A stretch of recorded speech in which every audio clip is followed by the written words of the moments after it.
As always, don't forget to check the video description down below for the best prices on tools and parts I use in today's project. Today, got this 2007 Jeep Grand Cherokee again with a 3.7 and doing a water pump. The other day I did the engine coolant temperature sensor and noticed there's no coolant in there. I was like, oh. Pressure tested it, found out it's got a bad water pump. So we're gonna do that now. Let's check it out.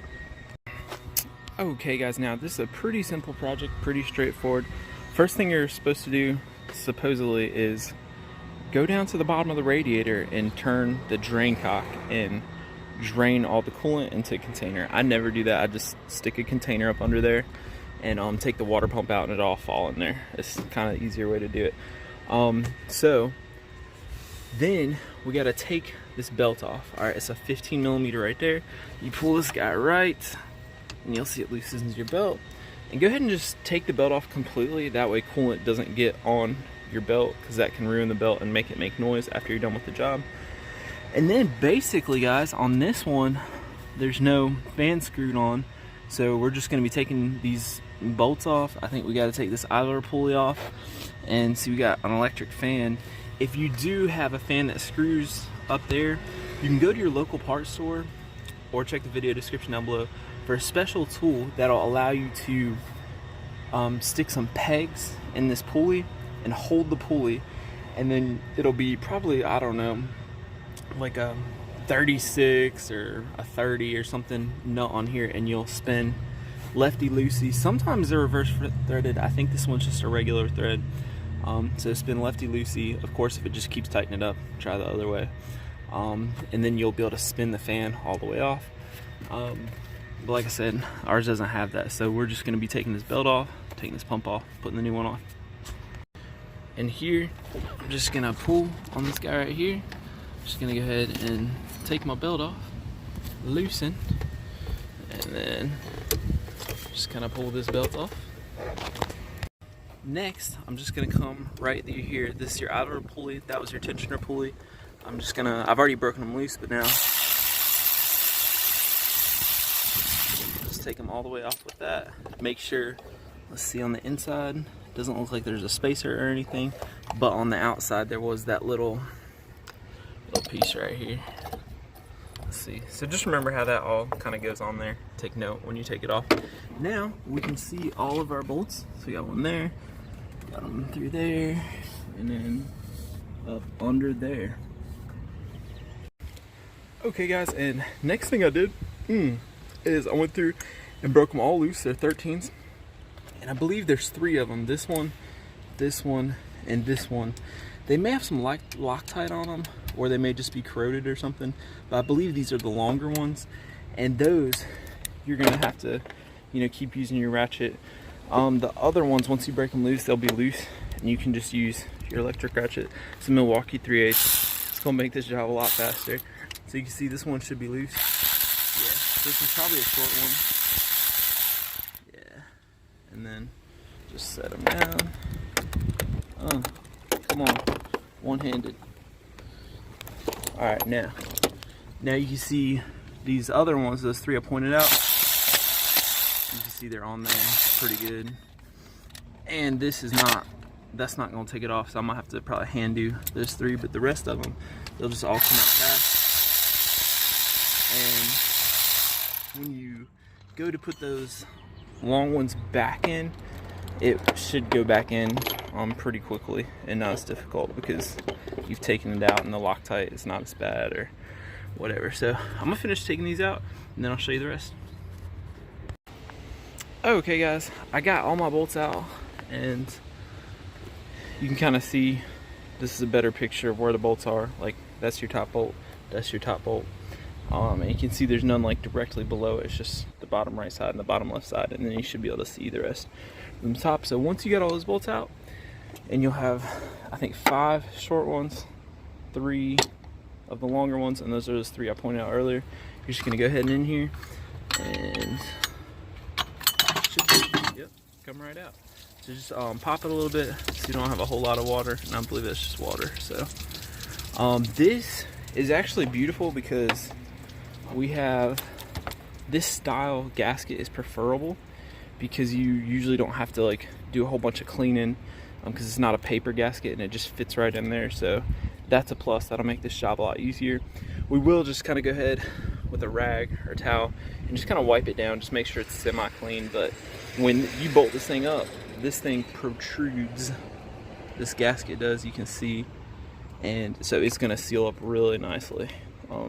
You can see it does pull out, so just make sure you got it down in that groove really well, and then we'll just line up the bolt holes, start the bolts, and then run them down. Okay guys, and when I looked at it closer, I did notice there was a little bit of material sticking up. You don't really want like part of the old gasket sticking on there. Again, this one is 10 times better than the ones with the paper gaskets. Those you really have to clean like insane. These you have a lot more forgiveness. But I just took flathead screwdriver, just kind of scrubbed it a little bit. I took a napkin from my car and just kind of wiped it down. So just make sure, you know, it's generally smooth. You can take some RTV and apply it on the edge there.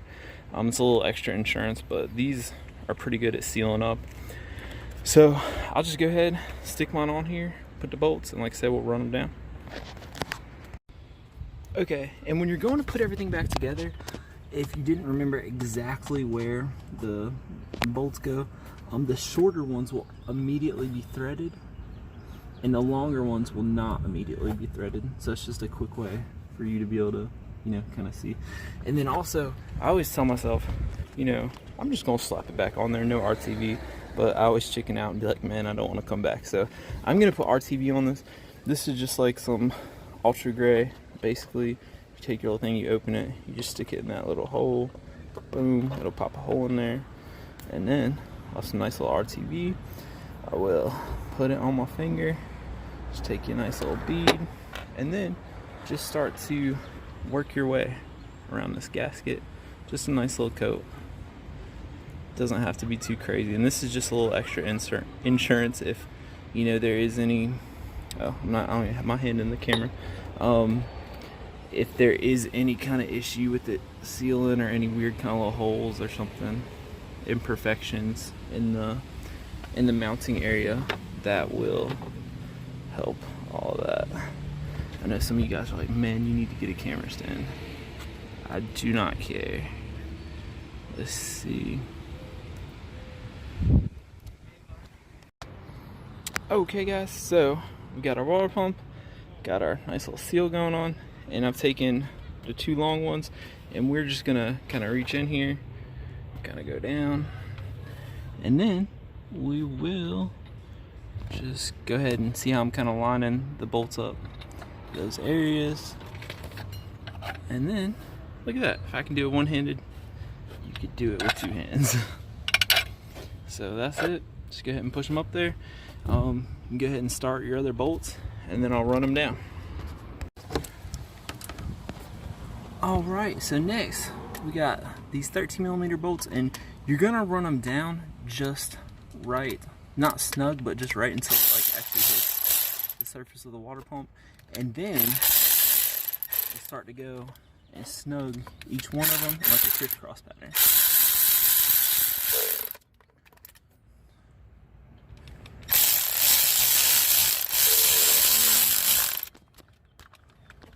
Got one down here.